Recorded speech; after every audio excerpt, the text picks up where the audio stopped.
Yes. If Israel's hatred drops below 80%, it'll blow up. Yeah. You don't understand. You don't understand. Israel has to blow up neighboring countries. What the fuck? You're being anti-Semitic. You are being anti-Semitic if you don't think Israel has to blow up other countries, okay? They have to. We have some breaking news this morning. In Syria, there are some strikes by Israel because there were attacks in that northern... Dude, this is so funny. This is so funny that they're just like trying to contextualize it immediately. And they're like, there were some attacks, I think. I don't fucking know. Whatever. Israel's blowing up another country. If you ever say anything about it, you're fucking anti-Semitic. Shut up. Region, that northern border region, and Israel's not going to stand for it. Marco Rubio, the Secretary of State, just a little bit ago at the State Department said, guys, maybe you want to back off, tamp it down a little bit. But this is a unfolding situation and some breaking news, and that's why Trey Yingst is going to join us from Tel Aviv for an update. Good morning, Trey. Yeah, hey, Dana, good morning. All of these Israeli strikes taking place in response to violence that is erupting in the Sweda province of southern Syria. There is a Druze population in southern Syria that is supported by the Israeli government. So when violence erupted there earlier this week, the Israelis began to carry out a series of airstrikes against Syrian government tanks that were approaching the city. There was concern that they would participate in the fighting that was being done between the Druze and a Syrian Sunni Bedouin tribe. Now, as this was erupting, there were warnings and conversations taking place with Israeli officials using back channels to speak with the Syrian government, telling them not to enter the Sweda province because it could be a threat not only to Israel as these forces got closer to Israeli territory, but also to the Druze minority population there. Whenever the government forces continued forward, Where have I heard this song and dance before? Using an ethnic minority and protecting an ethnic minority in the region as a reasoning for why you must bomb another country. I mean, this is just fucking big nation shit, okay? Russia being like, we have to protect the ethnic Russians in Ukraine. America will be like, it's even more laughable. America will be like, oh, we love the Kurds. We need to help the Kurds develop a nation state. Oops, just kidding. We actually don't want to do that. We just want to weaponize Kurdish militias in the region against anyone that we feel is not fully on board and fully invested in what's going on with our agenda. And of course, Israel is using the Druze. Now, this doesn't mean that all Druze people in like Syria are anti-HDS. It doesn't even mean that HDS is good. You know, I'm not a fan of the former Al-Qaeda leader turned into institution defender himself. Okay, but it is kind of crazy that Jelani is basically doing everything he fucking can. The bizarre part of the story is that the violence against the Druze is primarily by other actors, not the government. Israel's using flimsy excuses of protecting ethnic minorities just to carve up southern Syria. The arrogance to tell a sovereign state that they can't deploy their own army in their own borders is just insane. Is it insane, or are you anti-Semitic? Is it insane, or is this Jew hatred? Okay, that's the question you must be asking yourself right now. And the answer always is you hate Israel and you hate Jewish people. That's probably the reason. Israel should be able to bomb a sovereign country whenever they see fit by using flimsy excuses. Okay? Excuse me. Hello? Am Israel high? Calm down. It's for democracy.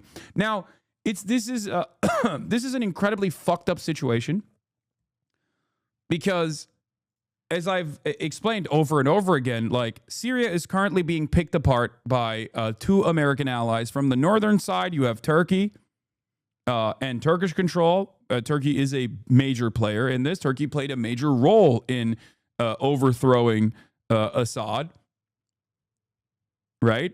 And then Israel is coming in from the south. They both have ambitions of maintaining control over it. Turkey obviously is a regional power as well as Israel is. And they have their own ambitions. They have their own motivations here. And they're kind of at odds with one another, even though they're both America's lapdogs in the region. So I guess after spending years and years of defending ISIS-style forces in Syria, the al-Nusra Front, for example, Israel has decided this is the one former al-Qaeda guy that they do not like, in spite of the reality that Jolani has done everything in his power to basically be as servile as he fucking possibly can be to Israel's interests. Okay? They're intercepting weapons transfers to Hezbollah. They're literally, they're doing everything. Israel destroyed the Syrian military, okay? As soon as HTS came into power, they said, please, sir, please bomb all of our fucking military equipment. It's okay. They didn't say shit. They literally have been running around. HTS has been fucking running around being like, how much more can we do for you, sir? Okay? How much more can we do for you, Israel? We love you. Here's Charles Lister, who obviously I like to hear from when it's anything related not to Syria, but here he is talking about Syria. I won't go so far as to say he's a little bit in the tank for HTS. In 7 months, Israel's done the following in Syria: 987 air and artillery strikes, 421 ground incursions, occupied 180 square kilometers of land. In response, the Syrian government has done 0 attacks, filed 2 UN Security Council complaints, seized 49 Hezbollah weapon shipments headed to Lebanon. HTS also shuttered any sort of pro-Palestinian operation in Syria. There were still some nascent groups that were aligned or were directly that had like Palestinians in them in Syria. HTS shut them up, shut them down.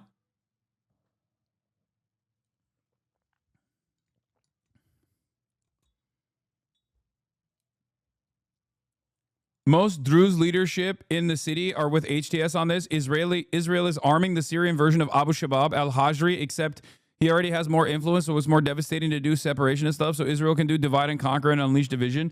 Yeah, from what I understand, outside of all the Druze sects, there's like one guy that Israel is tapped in with. And of course, they're using that one fucking group to be like, oh, you're attacking our big, beautiful Druze population, and we really care about them.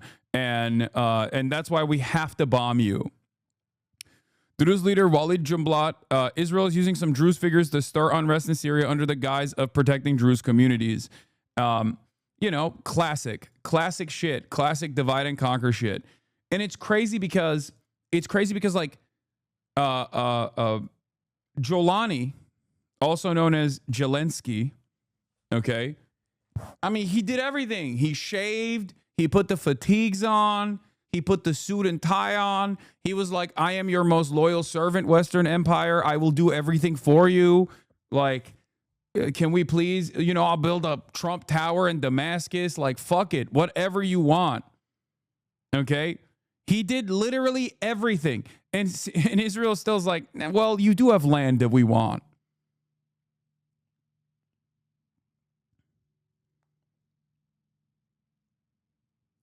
As a Druze myself, gay, so not really, I guess. We are so easily influenced, it's disappointing. It's not even like, this is not about the Druze and their interest in like emancipation or anything like that. Okay, please.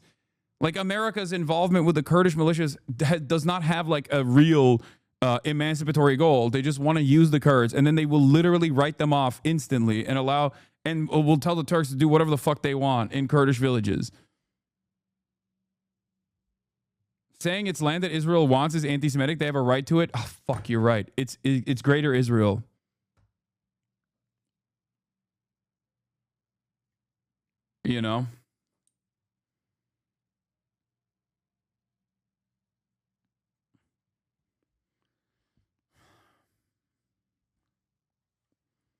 So, and they already have given land, for the record. They have already given land to Israel. Like, Israel is already occupying Syrian territory beyond Golan Heights.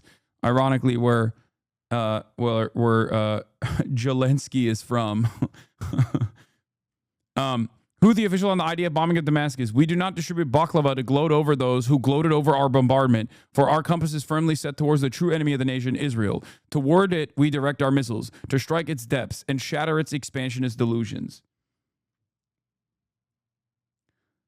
So yeah, what happened is, and I gave you guys like I gave you guys a more in-depth analysis on this, but like the Syrian civil war is incredibly complicated in some ways, because like it's incredibly complicated, but like almost every single faction, with the exception of Assad, Russia, and Iran, and obviously the IRGC plus Hezbollah, every single side in the Syrian civil war, except for these four that I'm mentioning, is in some way, shape, or form tied back to America, either by way of Israel or directly, you know, ISIS and ISIS-style groups in the region, or Turkey, okay, which is America's NATO ally and has played a very important role in the destabilization of Syria, and then also the overtaking of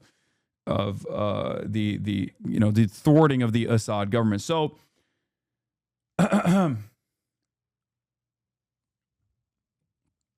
basically,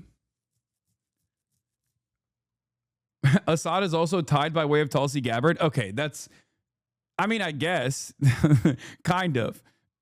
Assad does have American government involvement as well, technically, if you think about Tulsi Gabbard and her role in this. But ultimately, it's a conflict where like America has basically funded all sides, including warring factions, right? Because on the one hand, America, by way of the CIA, and has directly offered logistical help and you know, weapons to the Kurdish militias in Rojava, right? And those guys have been directly in conflict with the Turkish mobilization in Syria. The Free Syrian Army, backed by the Turkish government, that gets training from the Turkish government, NATO ally, remember, is a brigade, is basically like a brigade of different Salafist militias from all around the world, from Turkic nations all the way to Xinjiang, right? They have Uyghurs in there as well.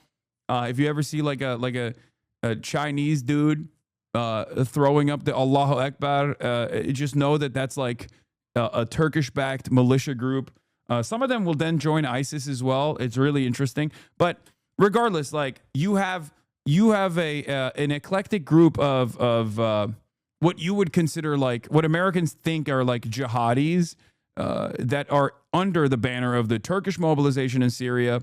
And those guys are constantly fighting with the Kurdish militias as well, because Turkey wants to wipe out and maintain control over any sort of Kurdish territory in Syria. That's their national security concern. So like they're literally fighting amongst themselves, but both sides are fucking funded by America. Both sides are being trained by America, either by way of Turkey or directly being trained by the United States of America.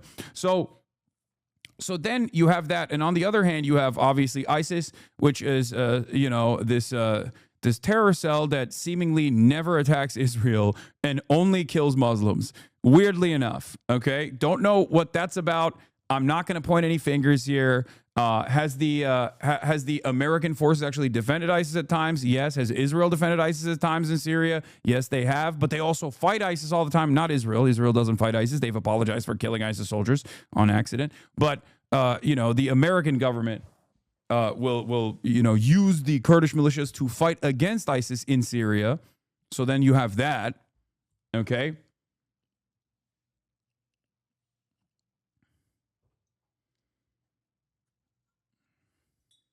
But how do you explain the discrepancy in how you always rightfully compartmentalize Hezbollah's horrific slaughters of Syrian children versus their participation in the acts of resistance against Israel, and understandably never care to mention the many crimes before every statement involving them, but you always seem so obsessively to do that with Jelani? You have said that you are not pro-Assad, but I'm not sure you are anti-Assad at this point. I'm anti-Israel, unconditionally, which is precisely the reason why I will explain Hezbollah's military actions in Syria, and then simultaneously still say that like Hezbollah is a militant group that now has a party in the Lebanese parliament that was created as a defensive posture for the Shia population in Lebanon, but also primarily the only military formation against Israel in Lebanon. So that's the reason why I don't have that same kind of, I have more of a more of an interest in compartmentalizing Hezbollah as opposed to HDS or Jolani. But as if you might have noticed, I'm not attacking Jolani all that much currently, because despite the fact that Jolani has done everything to be a dog of the West, Israel is still fucking up the bag for them. Part of the reason why Israel is doing this, of course, is because this is against Turkish incursion in Syria. They don't want Turkey to have too much influence in Syria. Assad isn't Shia, by the way. He's Alawi. No, I know. I'm not. I didn't say he's Shia. Also, I'm Sunni. What are we talking about? I have no allegiance to the fucking Shias by religion at all. I don't give a shit.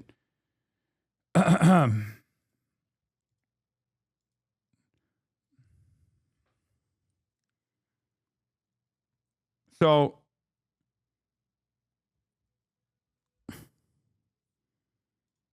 there are a lot of groups that did horrible shit in Syria that are now in charge, and they're openly stating that, at least right now, that they are on board with Israel. They're on board with America. They just want Syria to be able to develop, and Israel seemingly has different opinions.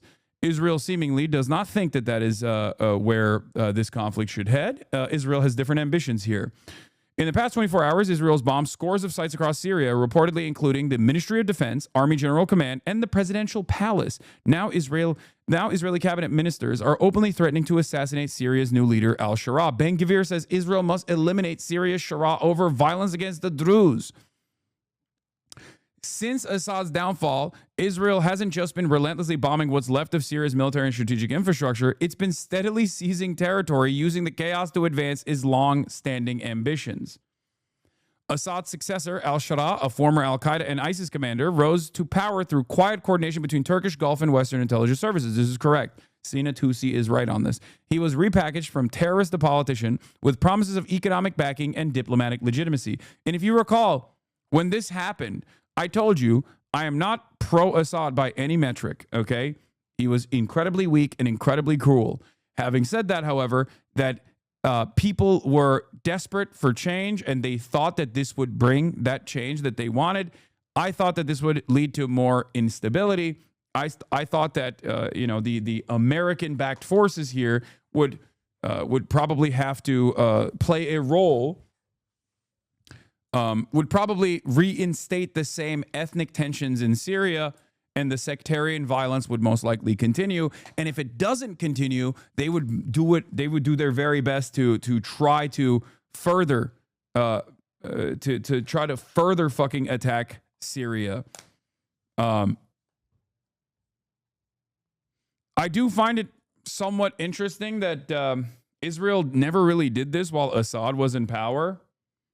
By the way, just pointing that out, kind of interesting that, this was not this level of incursion never took place when Assad was in power. So I wonder what that's about. Perhaps has a lot to do with his weakness as well. And Russia too, certainly. Never to this degree. Never to this degree. Never to this degree.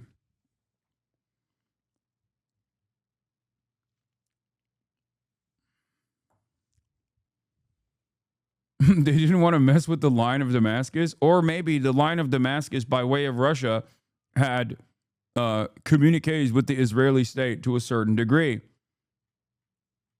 Perhaps.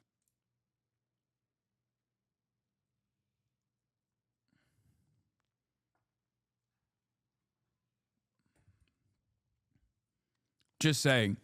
Because Russia is also an interesting power player in this region. It's a regional actor, as you guys know, but it's also one that is deeply tied to Israel by way of population. There's a fuck ton of Russians in Israel. Vladimir Putin literally said, what did he say when Israel was striking Iran? He was like, striking back at Israel would be like striking back at Russia or something along those lines, where it's there is a massive amount of Russians that have Israeli citizenship. Many oligarchs use Israel as a way. Many Russian oligarchs use Israel. One intervene in Israel, and Russian oligarchs do something in Israel. Yeah, as I was saying, Russian oligarchs use Israel as a way to park their assets and as a way to like enter the global marketplace and be able to travel freely with their Israeli passports. Russian is the third most popular language in Israel after English and Hebrew. It is, and that's not a mistake. Yeah, here's Putin quote on Israel being considered a Russian-speaking country, which I won't be able to go to because the Times of Israel won't let me enter their website for some reason. I don't know if I've been like IP banned from Times of Israel or not. I don't know what the fuck that's about, but you're the only top streamer I've ever seen with this many internet issues. Yeah. Just wait, right on cue. I'm sure my my alerts box will break and you'll see the gray bars again too. But yeah, I literally cannot go on timesofisrael.com. I don't know what it is.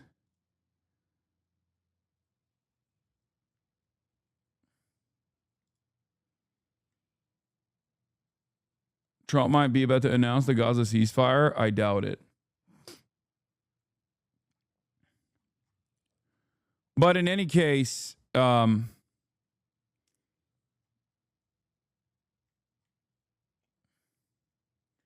here's the same quote from TASS. Putin points to Israel's huge Russian-speaking demographic. Okay. The Russian leader also noted that Russia has traditionally friendly allied relationships with the Arab and Islamic world. Israel is almost a Russian-speaking country, and Moscow takes this into account, Russian President Vladimir Putin said at the plenary session at the St. Petersburg International Economic Forum.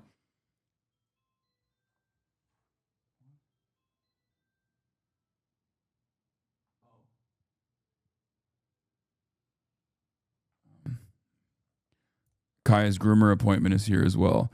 But anyway, let's continue. Israelis decided to launch a series of airstrikes today against the Syrian capital of Damascus, targeting not only military headquarters in the capital, but also a position within the presidential compound, right next to the presidential palace. Now, we do know that the U.S. Special Envoy to Syria, Tom Barak, has issued a statement condemning the violence against civilians in southern Syria and urging de-escalation. He praised the Syrian government for putting out a similar statement condemning the violence, but indicated their actions and words needed to match.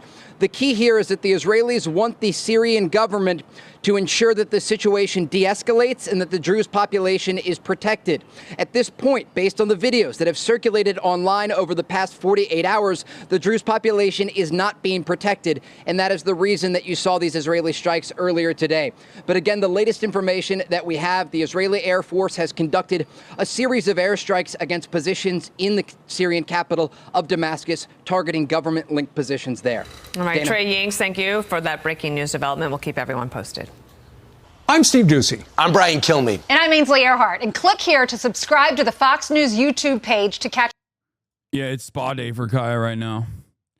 All right, Israel carries out fresh strikes on Syrian capital. State media reports. The Syrian capital is being hit, and state TV says Israel is responsible. It is 4 p.m. in Damascus. It is 5 p.m. here in Abu Dhabi's CNN Middle East programming headquarters. I'm Becky Anderson. You're watching Connect the World. Let's get straight to the very latest inside Syria.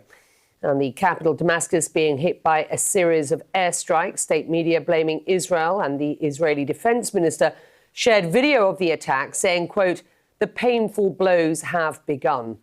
Well, earlier today, Israel said it has struck the entrance to the headquarters of the Syrian armed forces in the capital. Now, this is what we know. Why did they do this? Because they're bored, bro. Okay? Do you understand? Because they're fucking bored. That's why they did it. What reason do they need? Because, I mean, they want more control over Syria. They want more control over Syrian territory. And they are using the Druze population, or at least one sect of the Druze population, for instability in the region. Hassan, you have just not been fully transparent and evaded saying if you're explicitly anti-Assad. If you're not anti-Assad, it's fine as long as you explain your position on why you aren't. Do you think he ought to have remained in power to be a net positive considering his supply lines despite his cruelty? I'm a Stalinist, so I would understand the necessity of state violence and war, but Assad doesn't fill the criteria. He was just a criminal. No, dog. I have explicitly stated that. Why the fuck do you keep bringing this up? Shut the fuck up, dude. Shut the fuck up. God damn. Dwindling fucking loser is right. Jesus, Lord mercy. He's like, I'm a Stalinist. And it feels like you're pro-Assad. God damn. One of the fucking worst aspects of Twitch streaming is like you constantly have to be in contact with the most maladjusted fucking losers that are just like presenting themselves as earnest people with real questions, you know? Shut the fuck up. And it's literally the same principle behind like Zoran having to constantly fucking answer on whether he wants to kill every Jewish person or not. It's like he's never fucking said anything even remotely anti-Semitic. God damn. And he has answered it. And it's like at the 500th time that you have to answer it, you're going to like, you know, you're going to inevitably say something that they can just like fucking clip out of context and be like, see?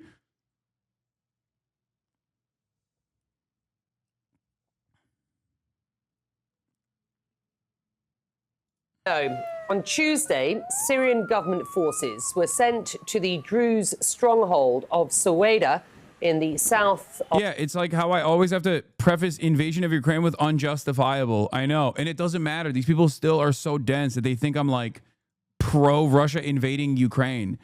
Holy fuck. Of Syria, after days of sectarian violence there between the Druze and Bedouin tribes. In response, Israel, which has vowed to protect the Druze community, began launching strikes on the Syrian forces advancing towards Suwaida. CNN's Jeremy Diamond is in Jerusalem. Salma Abdelaziz joins us live from London. Jeremy, let me start with you. What do we know about what is happening right now in Damascus? We do have live pictures of the capital that we can bring up as you are speaking. Yeah, well, as we have seen, the Israeli military has been carrying out airstrikes in the Syrian capital of Damascus. We know of at least one strike at the entrance to Syria's military headquarters there. 2 civilians were injured as a result of that strike, according to Syrian state TV.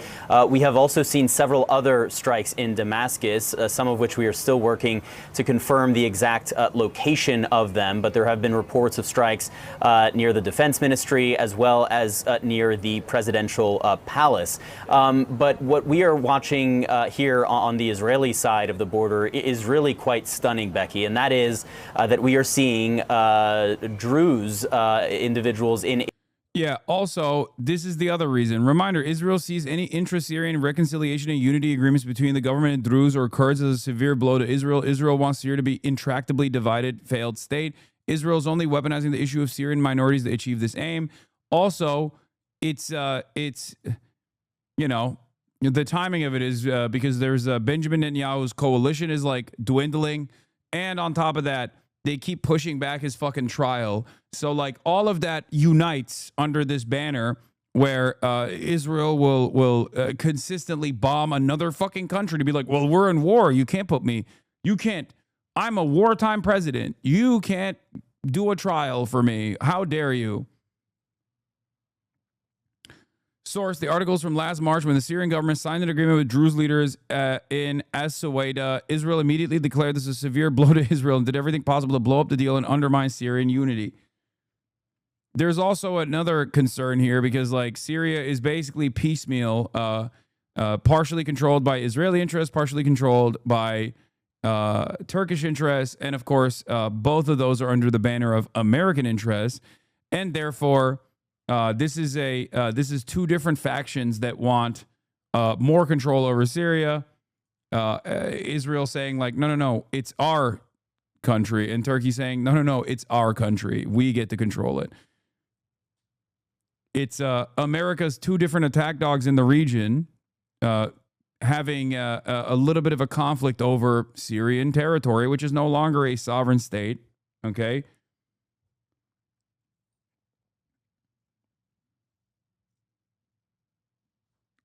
And yeah, that's what's going on. Bro, Hassan, the problem is acting like one evil left another came, but that's just not the case. Assad is infinitely worse than Jelani. The division and sectarianism that will come to Syria as a result of Jelani is much better issue to have the unjustified murder of hundreds of thousands over decades. That's why the whole country was happy when Jelani won, except the Alawites, to be honest. This is precisely why I said we wait. We sit and we wait, but I'm not holding out hope. Okay? Because you're describing an American puppet who is still getting fucking brutalized by America's other vassal states in the region, as you are seeing right now. Okay? That's it. That person is not a Fed. He's just a Sunni Muslim in the region, maybe a Sunni Syrian refugee. Okay? They want to turn Syria into Libya. That's what they want to do.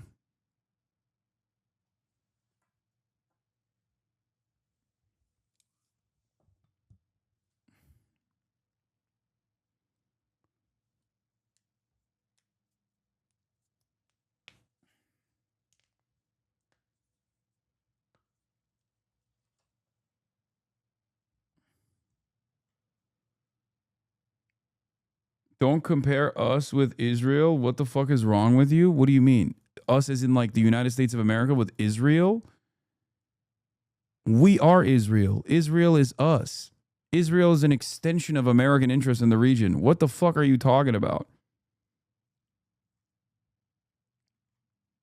Are you crazy? Oh, you mean Turkey? Oh my God, the Turkish cope is so fucking strong in the chat sometimes. Turkey is different, bro. It's different. I swear, bro. Really? Is different? We got American nukes in Incirlik. What are you talking about? We're fucking a NATO country.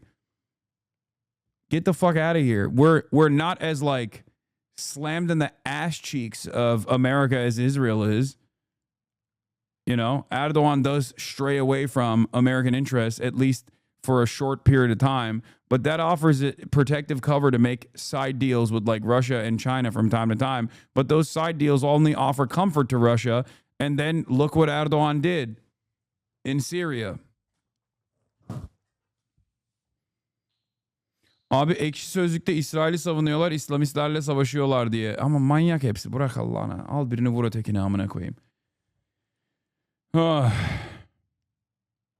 Israel, either Israeli Druze or Syrian Druze who live in the Israeli-occupied Golan Heights, attempting to cross into Syria to try and help their fellow Druze brothers in Syria who have been under attack in the city of Suwaida. And we are seeing hundreds of these Druze individuals crossing the Israeli border fence into the Israeli-controlled buffer zone inside of Syria, trying to make their way to presumably that city of Suwaida. It has been an extraordinary scene to witness these hundreds of people who have broken across this guarded border fence. We have seen the Israeli military out deploying tear gas to try and get these individuals, many of whom are Israeli citizens, back onto the other side of the border. The Israeli Prime Minister has addressed the matter directly, saying that the situation in Suwaida, that southern city with a very heavy Druze population, calling that situation very serious, but saying that he has one request for the Druze population in Israel, and that is, quote, do not cross the border. He maintained that the Israeli military is carrying out actions, and indeed we have heard from the Israeli Defense Minister, Israel Katz, who said that Israeli Druze member of Knesset crossed the fence as well. He claims he went inside to convince the others to go back. At least 1,000 Druze from Israel and the occupied Golan have crossed the fence with the stated intention of joining the fight against Suwaida. Some of them are armed. Incredible.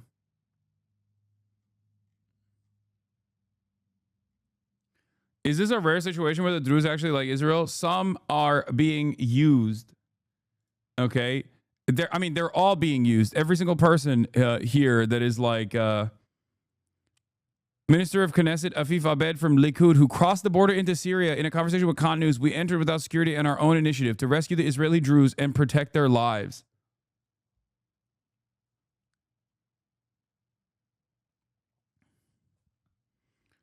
Incredible. The Druze, some of the Druze factions here are basically like the Kurdish factions that America uses from time to time. They don't ultimately give a shit about the Druze population. They're just using the Druze population to be like, see, we are the protectors of the Druze population here. That's it.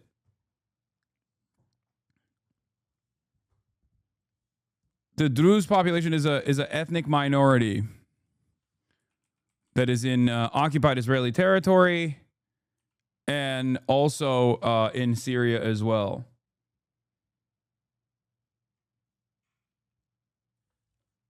Is a religious. It's like a religious minority, and some of them serve in the IDF too. America always uses Kurds and arm them just to drop them later on. Same story every time. Yeah.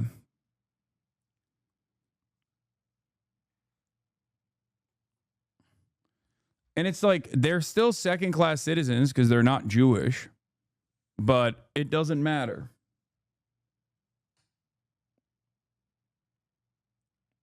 Israeli Druze who are active Israeli occupying force are turncoats. Kamal Jumblat literally fought for the Palestinian cause and died.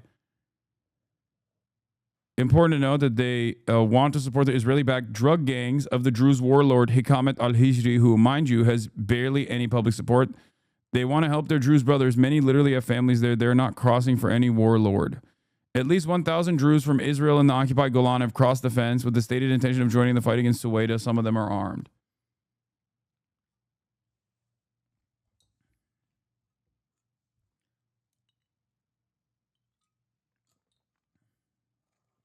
What does Israel gain from quote unquote protecting the Druze?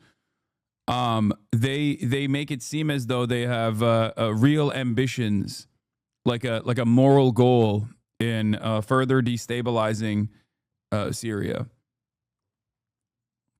But yeah, remember, what a coincidence. Israel starts another unprovoked assault on the day of Netanyahu's trial and a day before his government was about to collapse because his ultra-Orthodox partners were ready to leave the fucking ruling coalition. Last month it was Iran, now Syria, all thanks to free U.S. military supplies. Hell yeah. Fantastic. Will intensify its attacks on government forces if they do not withdraw from Suwaida. And indeed, in addition to the strikes that we've seen in the Syrian capital of Damascus, there have also been Israeli strikes in and near Suwaida, including strikes on tanks and other heavy equipment, trucks carrying machine guns, according to the Israeli military, that they say were headed toward that city of Suwaida. Becky? I'm going to come back to you. Stand by. I just want to get Selma up at this point. You've done a lot of reporting and producing from Syria. What do we understand to be happening in the south, in Suwaida, at present on the ground? We are seeing strikes, and we understand and we are reporting on heavy fighting there. Just explain what we understand to be going on. Yes, so absolutely the flashpoint of Suwaida, which is a stronghold for this Druze community. They are a minority group, but they are a majority in this city. And that is where these clashes broke out over the weekend between Bedouin tribes and this Druze community. Now, we have images to show you of what that outbreak of violence looks like on the ground. Gunfire on the streets, armored vehicles, terrified families, as you can imagine. And with that outbreak of violence over the weekend, dozens of people were killed. That's what prompted the Syrian government. Which citizenship have the Druze? The Druze in Israel have Israeli citizenship, and the Druze in Syria have Syrian citizenship. I'm Lebanese Druze, and we don't think of Israeli Druze as real Druze. We've been targeted in Israel in the Lebanese civil war by Syrian Shia Muslims native to Lebanon and the Phalangist Christians during that time. Nothing against those religious sects other than the Phalanges. That's just how things went down. My parents lived through those times and told us about it. And then, yeah, the Druze in Lebanon are Lebanese. and that's whatever nation that they are a part of, that's their nationality.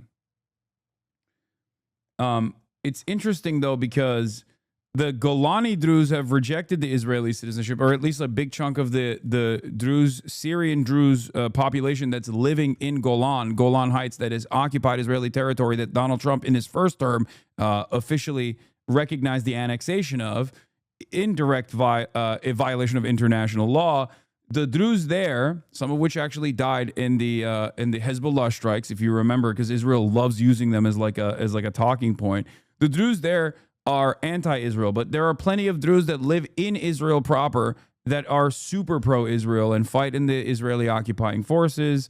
And despite their second-class citizenship status, they still ride for Israel pretty fucking hard.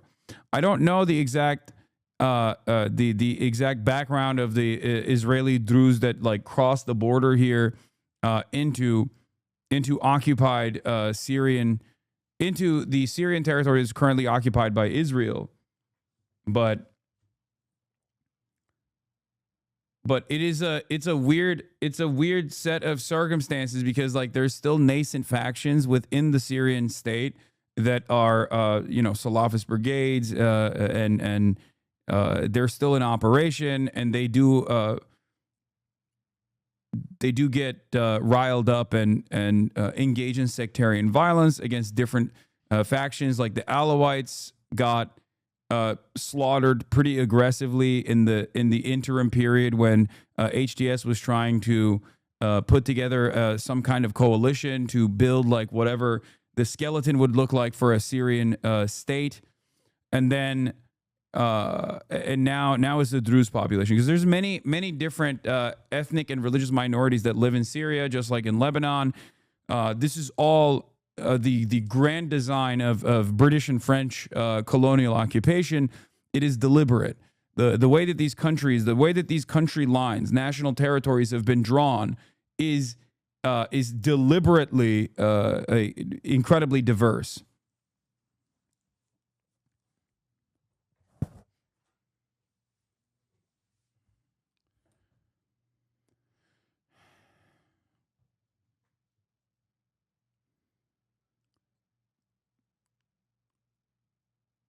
So they use, but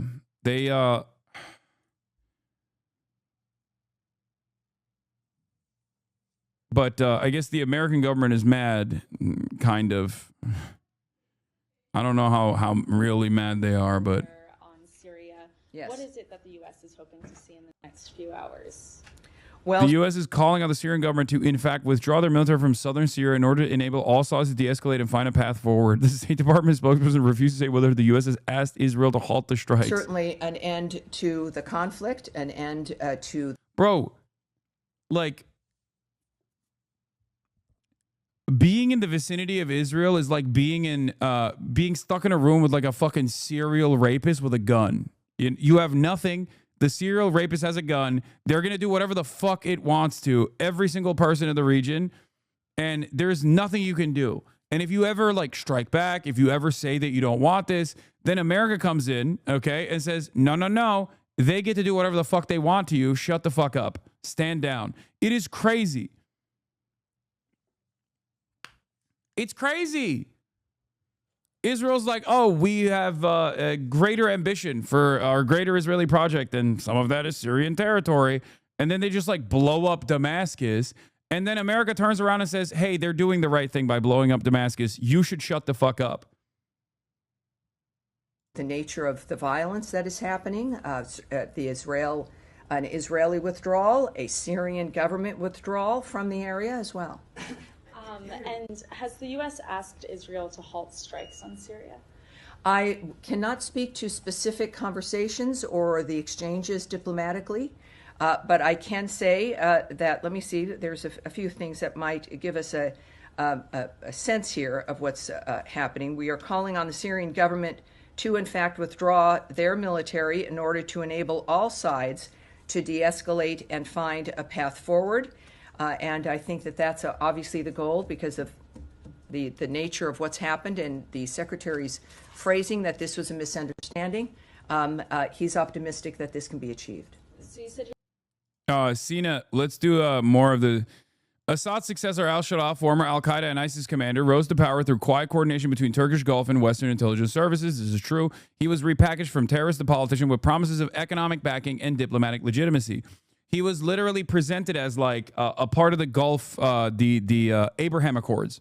He was like supposed to be the new face of the Abraham Accords. This is real. They literally had posters with Benjamin Netanyahu's face alongside all the fucking Gulf leaders and even Jolani in those posters. They were like, this is our big, beautiful new umbrella of alliance that will stabilize the region. Over the past 6 months, al-Sharaa and his forces have struggled to govern and coexist with Syria's multi-ethnic and multi-religious society. Their record includes brutal attacks on Alawites, Christians, and Druze, expulsions of religious minorities, suppression of dissenting Sunnis. Now, the problem here is, part of that is because these guys are not like a legitimate government, and they haven't been able to put together a legitimate government, and that I think their new design for what Syrian democracy in air quotes was going to look like was basically just like a fake, not like a real election. And another part of the problem here is that because of their lack of legitimacy, but backing from the American state and other regional actors, specifically Turkey, it doesn't matter that they don't have like a real. It doesn't matter that they don't have like real popular support and popular mobilization. The only thing that people were on board with was no more Assad, right? But the Syrian population understandably want to have elections. And regardless of Assad's illegitimate reign over Syria and its fake elections, okay, the reality of the matter is they still have ballots. Like Syria still has a functioning electoral system. They could use it, but these guys don't want to use it, okay? HDS was supposed to be like a temporary arrangement, and then it was going to turn into a real, robust Syrian democracy. Of course, that'll never happen, obviously, because a real, robust Syrian democracy could spell instability for Syria, for Israel and also Turkey's ambitions in the country, okay? Yet efforts to legitimize al-Sharaa pressed on, culminating in his meeting with Trump in Riyadh. The prospect of sanctions relief gave Syrians a sliver of hope, but that hope is vanishing as Israel's relentless bombing is gutting the state he hoped to rule. The key question now is what Turkey and Qatar will do. Erdogan once spoke of praying in the Umayyad Mosque, and the Qatari emir stood with al-Sharaa on Mount Qasyan in January. But with al-Sharaa under siege, will they do anything to save him? Because remember, these guys like al-Sharaa, Jolani, Zelensky, whatever you want to call him, Jolensky, whatever you want to fucking call him, is Turkey's guy. Like Turkey is, very quickly seized on the opportunity.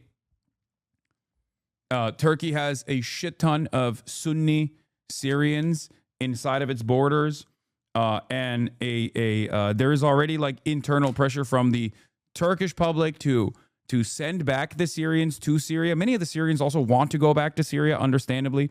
So, because, they want a stable Syria that they can return to. And so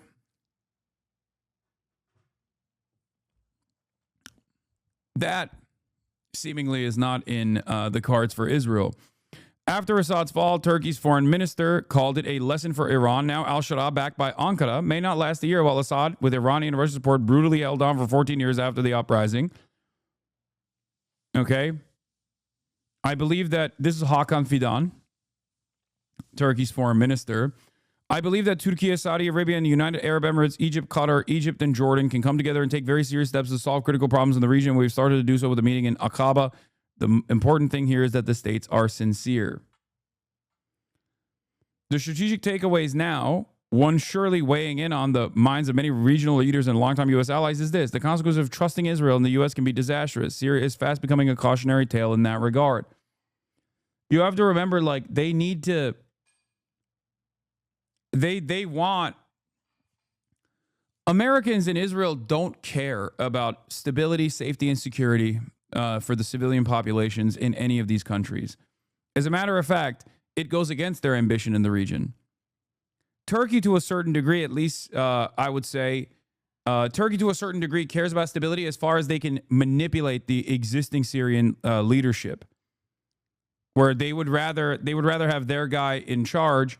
Whereas with Israel, they don't give a shit because they're not going to take any of the fucking refugees. At least Turkey, by way of its national security concerns in the northern Syrian corridor, and by way of like a refugee crisis that they take ownership over, have a real interest in making sure that at least Syria is like somewhat stable. Israel doesn't have that interest at all. Israel just wants to fuck up the bag.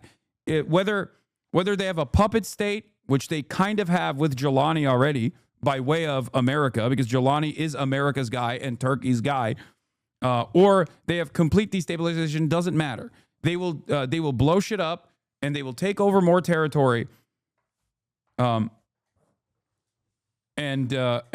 ultimately, that plays a role in their ambitions. I get it. There's a little F.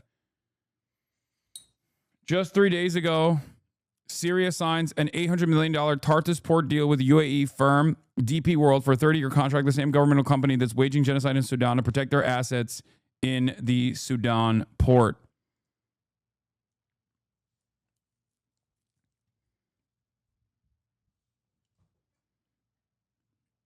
If Turkey truly sees al-Shara's government as worth defending, the question is whether Erdogan will respond in any meaningful way. Will he cut trade ties or halt energy shipments to Israel? So far, Ankara's rhetoric hasn't matched his actions. He's not going to do that. The best Erdogan could do in this process is basically go back to America and beg them to rein Israel in. Because Erdogan's goal here, regardless of his own personal motivations, regardless of his own personal response to like internal conflict in Turkey with respect to Syrian refugees going back to Syria, and his interest in having control over a now stable Syria that is aligned directly with Ankara, he can't do shit about it because he's America's lapdog. Okay? There's nothing he can do about it. Israel's goals in Syria are no mystery. Establish a corridor to Iraqi Kurdistan border, fragment the country through its allies among Druze and Kurds, inch closer to the old vision of a greater Israel in a new Middle East, arguably more improvisation than strategy.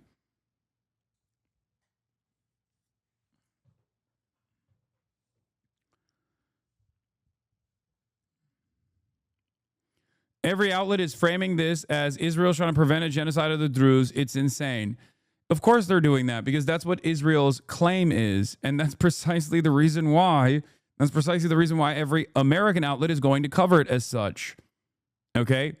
The other thing that is a problem here with the instability and the lack of legitimate popular support for Jelani is that he has no control over whatever kind of factional war that exists, whatever kind of paramilitary groups that still are in operation inside of Syrian borders. When you don't have a stable nation state with real functioning democracy and no fucking military because Israel blew up all of your anti-air defense systems and all of your fucking air force, which they did shortly after HTS took power, you don't have a real functioning state. And when you don't have a real functioning state, you have no control over the paramilitary factions that might come back into action and start slaughtering Alawites or start slaughtering fucking Druze populations. And then Israel can claim that they're protecting the Druze and by bombing Damascus. Government to send forces to southern Syria. It says, the Syrian government says, in an attempt to quell the unrest, to calm what you're hearing and you're seeing there on your screen. But Israel's response, Israel's intervention in labeling Ahmed al-Harara as an American asset is baseless conspiracy theory that distracts from the real sacrifices made by activists on the ground. What? Stop it.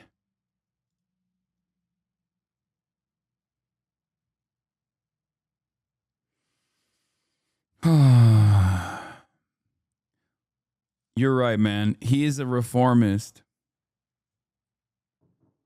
My mistake, big dog. The former Al-Qaeda, the former Al-Qaeda leader is actually, he's not an American asset. He's not. He's reformed. He's real. Al-Sharaa has basically only been successful in consolidating power in central Syria, in and around Damascus, homes in the big central cities. In the periphery, they haven't made much headway because of local militias controlling territory. Yes, and you can't bring all of these different factions together on the table, especially if you were warring with them and you don't even have the military power to be able to do so. And some of those factions are geared up by, or some of those factions were basically used as like stay behind networks by the American state, and will actively, will decide to do things on their own now. Okay, they got the logistics, they got the support, they got the backing, they got the equipment, and now they got their own ambitions. So good luck. This is why I said no matter who comes into charge in Syria, Syria is still very much fucked.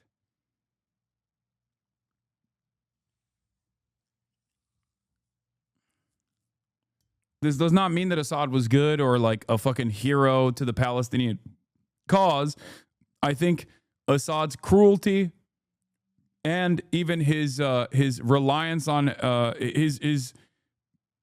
him turning basically Syria into a logistical hub between Iran and Lebanon was also, all of those factors, and even him like relying on Russian support, was all born out of his weakness. Just like his cruelty was born out of his weakness. He was weak and maybe was even involved with Israeli affairs as well.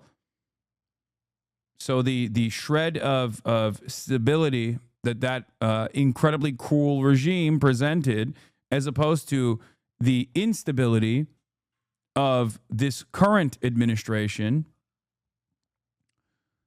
is just jumping out of a vat of shit into a toxic chemical pit, pretty much. It's just like there's no salvation here.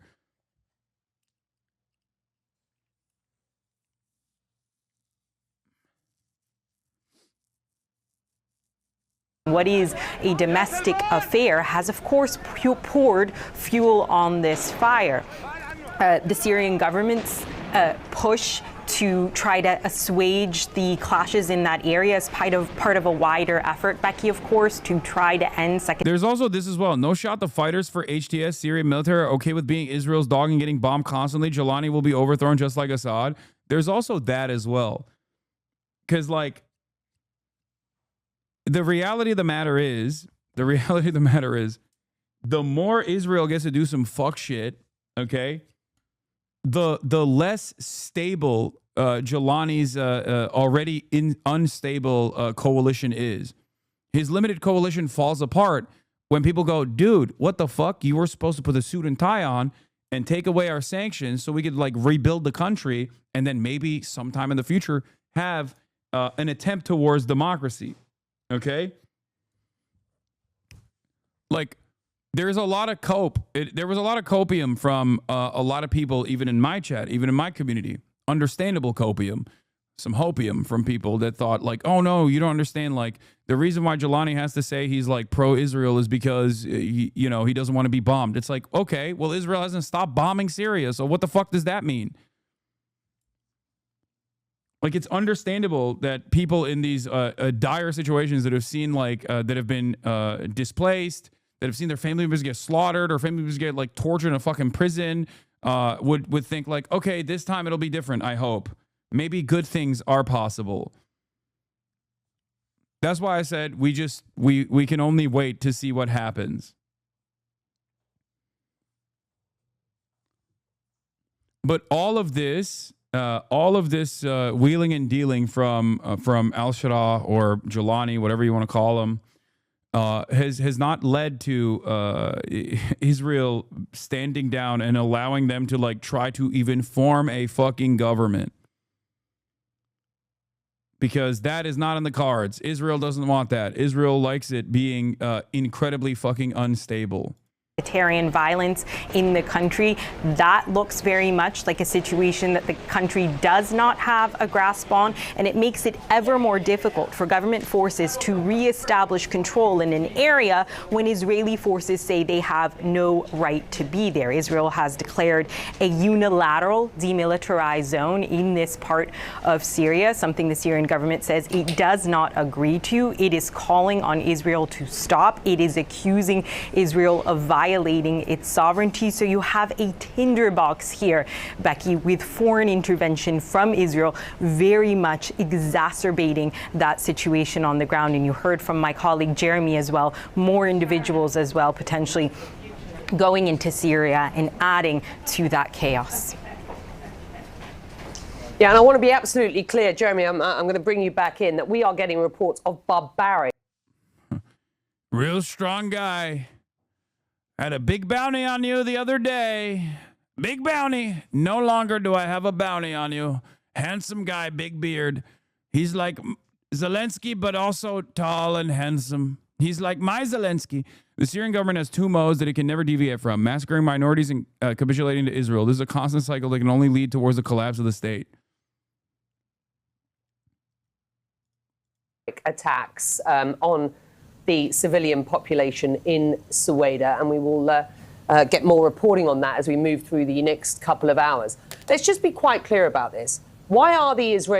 Dude, look, the Syrian army has begun their withdrawal from Sueda governorate of southern Syria tonight as a part of the agreement brokered by the United States between Druze, Israel, and Syria. Under the agreement, it appears that security forces under the Syrian Interior Ministry will remain in Sueda.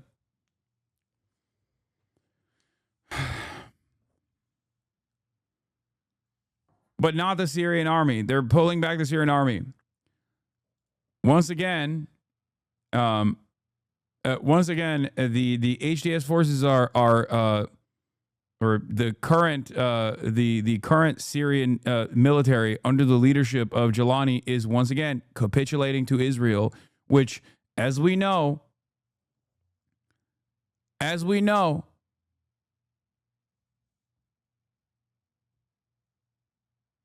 Israel's not going to stop.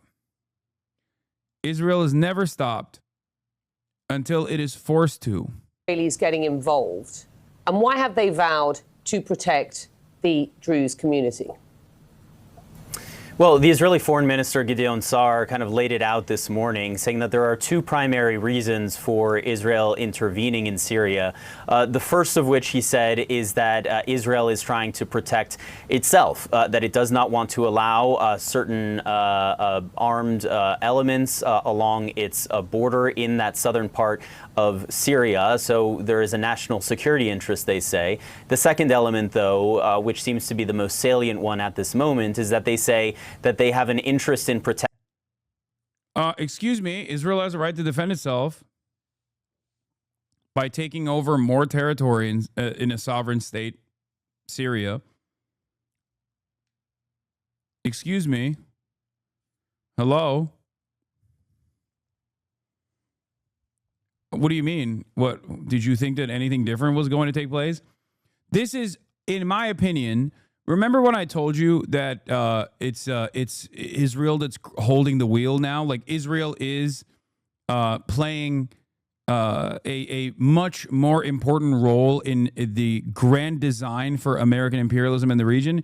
This is a byproduct of that. Because I suspect in the past, if they wanted to ensure stability, like actual stability in Syria in a way that benefits both Israel in the long run and also America's interest in the long run, they would just pack this up and they would tell Israel to stand the fuck down, okay? They would tell Israel to stand down, let Syria become this new like HTS-backed government, and let Turkey have a lot more control over what happens in Syrian affairs, because ultimately Turkey is also America's actor here. But it doesn't work like that any longer. Now Israel gets to drive the car. And this is the outcome. Israel could end the war in Gaza, sit and talk with Syria and Saudi Arabia, and even manage its issues with Turkey through direct channels it already has. But Netanyahu chooses to distract his public from the corruption trial by keeping Israel in perpetual war. I mean, it's not just that. It's not just that. It's also because like this is a direct strike against like Turkish involvement in the region as well.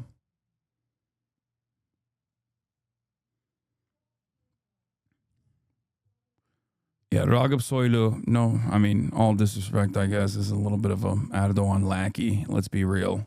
The minority Druze community in Syria, citing strong bonds that Israel has with the Druze community. And what's important to also understand is that the Druze community is not a monolith. First of all, the Druze are a religion. They live in Syria, they live in Israel, they live in Lebanon as well. And there are very much differences, not only between the Syrian Druze and the Israeli Druze, the Lebanese Druze, but also within the Syrian Druze community itself. There are several prominent clerics within the Syrian Druze community, one of whom has very openly allied himself with Israel and has had communication with the spiritual leader of the Druze here in Israel. And there has been a constant back and forth there, including with that cleric requesting support and assistance from the Israelis. The Israeli Druze community here, as well as the Syrian Druze who live in the Golan Heights,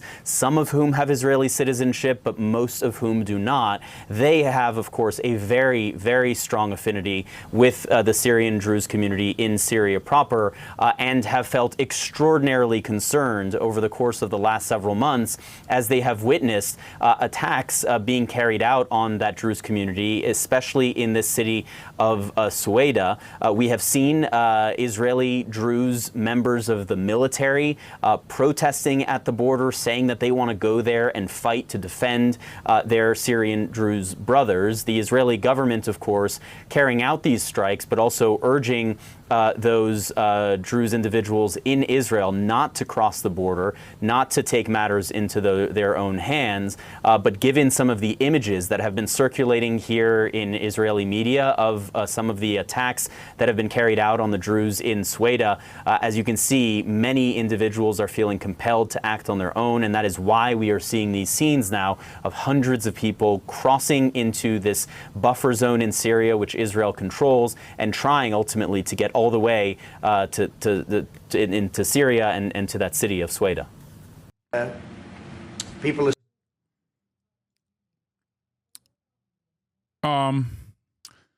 Here's some good news. With the revenue in the negatives and a promised 15 million shekel care package that never arrived, the port of Eilat is officially shutting its doors and turning its keys starting next week due to the effects of Yemen's naval blockade. Victory for the Houthi rebels over the state of Israel. The Yemeni terrorist organization has managed to achieve against the current Israeli government what Egypt failed to achieve at its peak. The port of Eilat will be completely closed starting next week. The official reason for the closure announcement is a seizure imposed by the Eilat municipality on the port's accounts, which have accumulated property tax debts totaling several 100,000 shekels.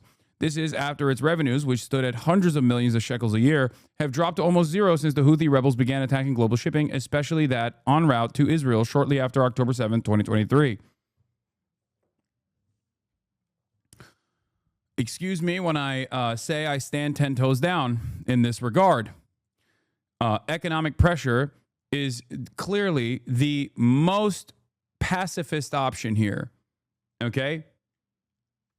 It's true. It's real. Perhaps that is the reason why so many people get so mad when I talk about the Houthis and the Ansar Allah administration creating an environment where there is economic pressure being placed upon the Israeli society broadly. It has to happen. This is what BDS is. This is what boycott, divestment, and sanctions are. This is the most peaceful solution to Israel's unlimited violence. And yet many people don't want to take that option. Here is Bonzer Berry. Victory for the Houthi rebels over the state of Israel. The Yemeni organization has managed to achieve against the current Israeli government what Egypt failed to achieve at its peak. This is from Walla. The port of Eilat will be completely closed starting next week. We already covered that. This is after its revenues, which stood at hundreds, covered that as well. Worth noting that Rashrash Eilat has been effectively closed for 19 months now because Eilat Eilat, sorry, has been effectively closed for 19 months now because of Yemen's operations against Israel. 80% of his revenues were lost in 2024. Okay. Yet you are using Windows and Microsoft product. Microsoft is a priority BDS target. No, it's not. Xbox gaming, like Microsoft gaming division is. Anyway, shut the fuck up. Don't come to me with this shit. Not even as a joke. All right. Because there's so much misinformation on this stuff, and I think it's by design. A lot of people do this specifically to be like, dude, what are you going to do about that?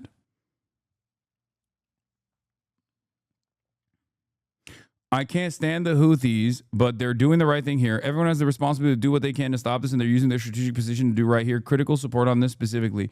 Yeah, even Cloud District Enjoyer, who is a bit of a fucking lib when it comes to this kind of stuff, who initially used to yell at me all the time because I kept saying over and over again that what they're doing is the correct thing here, has now come on board. There it is. This is what you do when you actually recognize as a genocide, regardless of your own personal opinions on the matter. I'm not a lib, and I didn't do that. Yes, you did.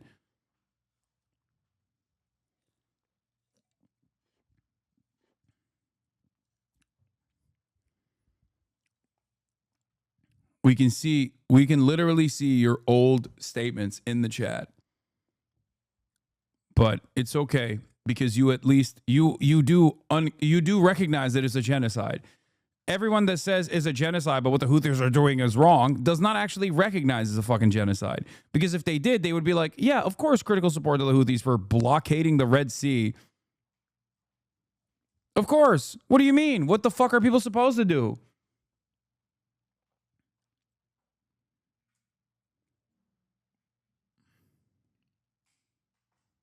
Anyway, in all honesty, you should ditch as much closed source software as you can. Okay, dude. Yeah, I can't even fucking run a normal stream with the existing software that I have, and you want me to learn Linux.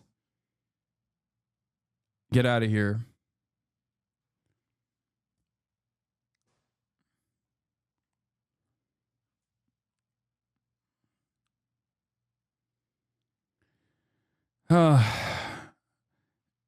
Eilat isn't just Israel's gateway to the east. It's also a strategic port to the Israeli Navy. The port crew and equipment help dock and service naval ships, including the ones that are part of the multi-layer missile defense in the south.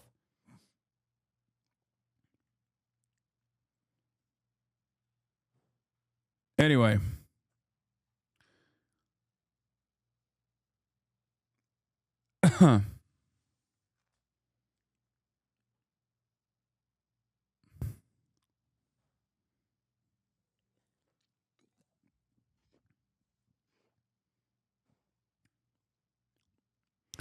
Where was I?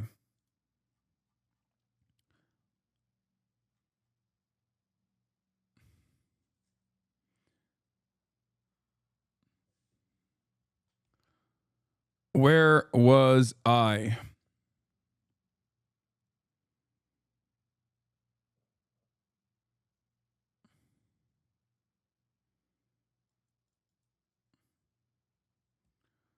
Consider the new PC an opportunity to switch to Firefox and get back with the ads and shit? No.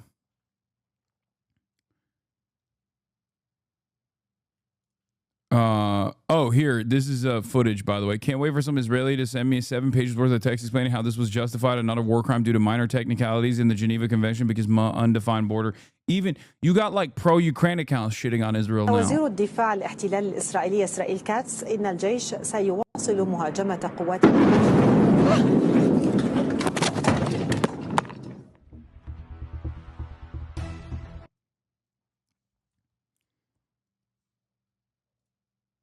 So yeah,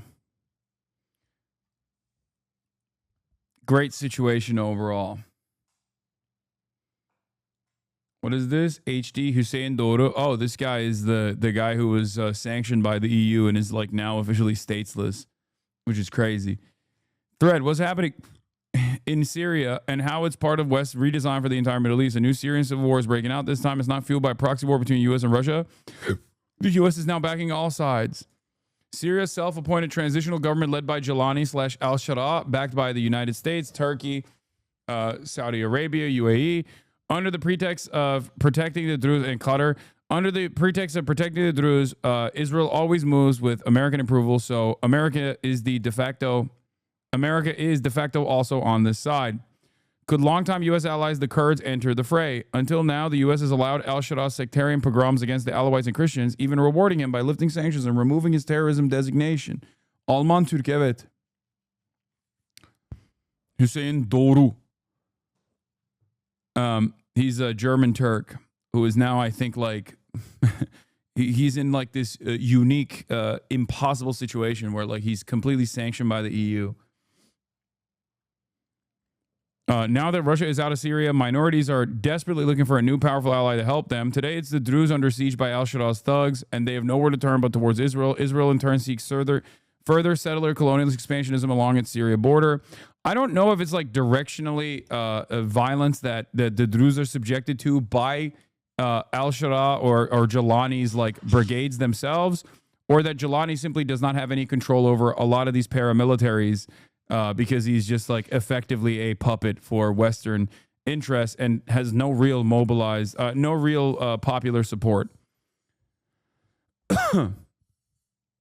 Like some people who are maybe a little pro-Assad will make it seem as though he's like, make it seem as though this is like deliberate and that he is doing the massacres himself. It's, you know, I don't know if that's the case. I don't know if he's like, because I can't see any reason for him to deliberately engage in this kind of ethnic cleansing of the Druze population or creating any sort of sectarian fighting in the region, because you have no idea what you're talking about. Okay. Well, enlighten me. Maybe you have more ideas.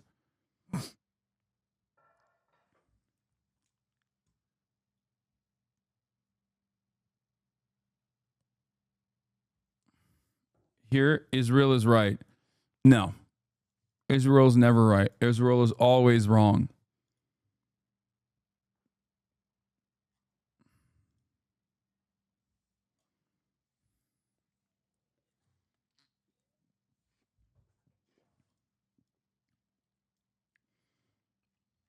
Anyway.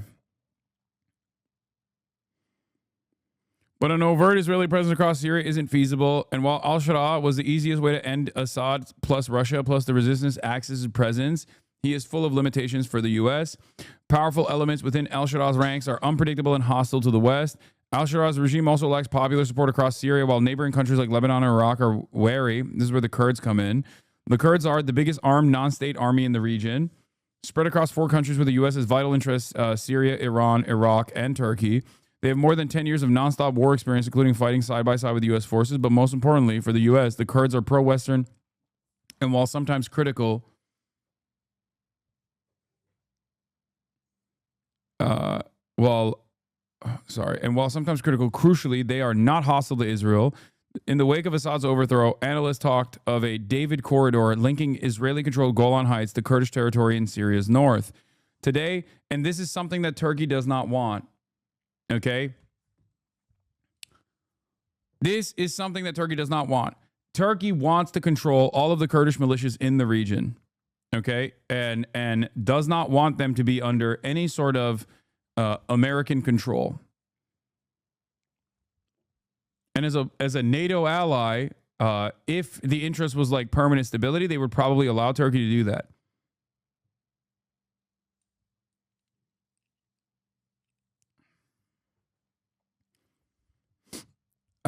And there was some leeway in this direction as the PKK disbanded and disarmed. And that was a gift from America to Turkey, in my opinion, a gift that they gave to Turkey specifically so that Erdogan could like secure a big victory after all that he did for Syria, in terms of overthrowing the Assad regime. And yet Israel has different motivations, it seems. And I think that's what's going on here, which is that like Israel wants to have the Kurdish militias on their side.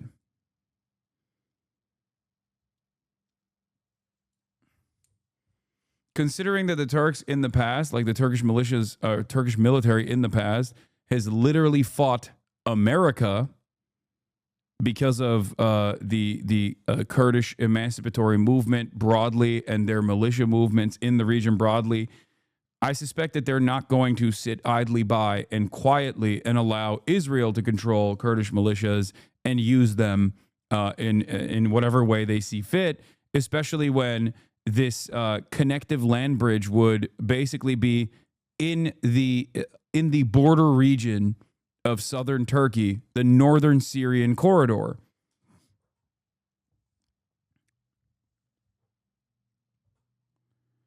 Today, Muslim Abdi, the leader of the Kurdish-led SDF, said the Druze have asked his forces to enable safe passage for civilians. Such a passage would likely follow the same route as the proposed David corridor. So the northern Syrian corridor that Turkey has literally fucking bombed into oblivion and have de facto control over, Israel wants to overtake. Okay?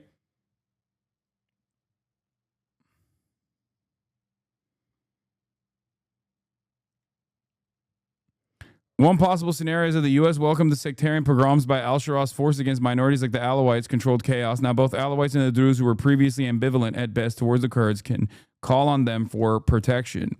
In this way, the U.S. is engineering the Kurds to become increasingly influential in the new state apparatus so that apparatus can be more stable and pro-Western.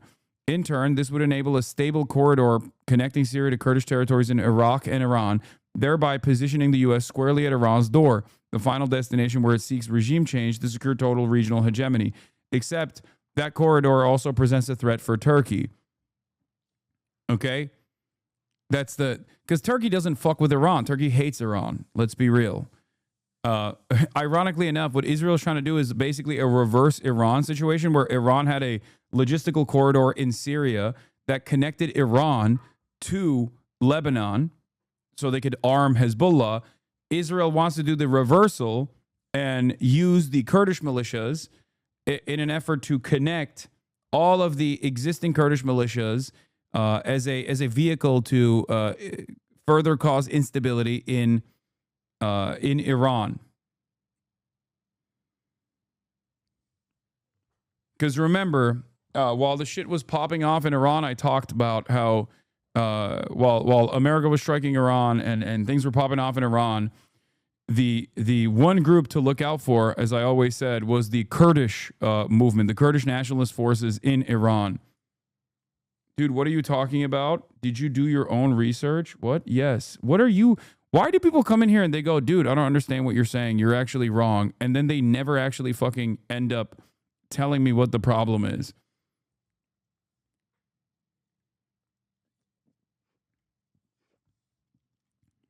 W, rage bait completed. You need to finish One Piece. Okay, take a day off.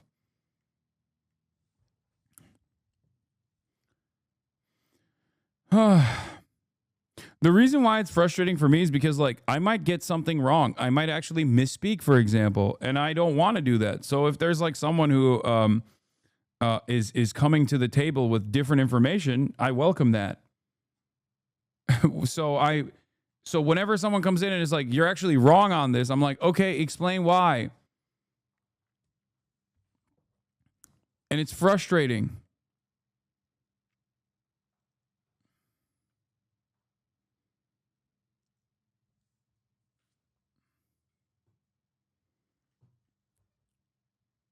But they just go, you're wrong. And then they fucking don't say anything else. They just say, you're wrong, and then they move on. And it's very frustrating.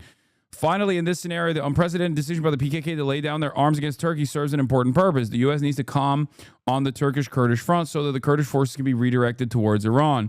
This is why Abdullah Öcalan, PKK-affiliated Syrian, Iraqi, and Iranian Kurds were excluded from the PKK disarmament, a detail which Turkey and the U.S. has been relatively quiet about. All that being said, Syria faces the bloodshed like it has never seen. For starters, al-Shara's forces, now unleashed, won't be easy to put back in their box.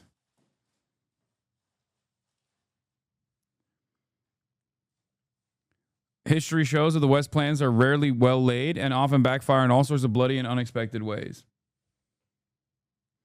Can you explain why Turkey hates Iran so much? What do you mean? That is where Turkey is the continuation of the Ottoman Empire. Iran has its own regional interests. Turkey has its own regional interests. They are directly at odds with one another. There's a little bit of that Sunni Shia divide there as well for some who care about that sort of thing.